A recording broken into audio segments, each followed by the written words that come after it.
Ahead of the storm, crews from Ohio are answering the call to help repair the damage it leaves behind. Ken Brown spoke with Duke Energy workers who were sent down south. We're standing at the Duke substation here in Trenton, and Duke says they're prepared to deal with this and deal with power outage across all 6 of the states they service, but they're not the only ones with local ties that are down there. Ohio Task Force 1 arrived in Florida yesterday. The rain has already started in Florida, but the worst is yet to come as Hurricane Helene is expected to make landfall tonight.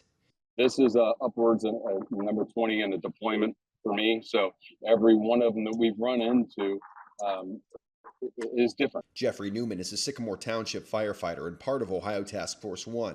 Newman says the issue they expect with this hurricane, they're largely related to high winds, which means as soon as it's safe, they'll be out checking homes and clearing roadways, a job that helps companies like Duke restore power to areas that need it. We work very closely with emergency management officials and local and state officials that are working to respond to a storm.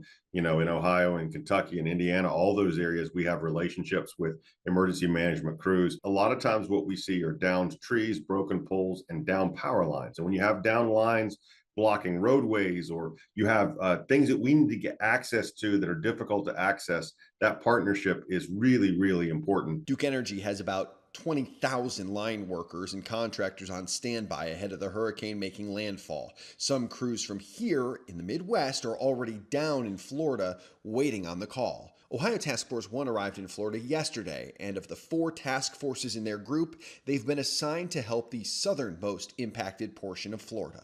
This is just an extension of what we do on a regular basis, and we're blessed that we have the politicians and the political climate back home that support us to leave our area and provide this service to a greater audience. Hurricane Helene is expected to make landfall later tonight. Reporting in Trenton, Ken Brown, Fox 19 Now.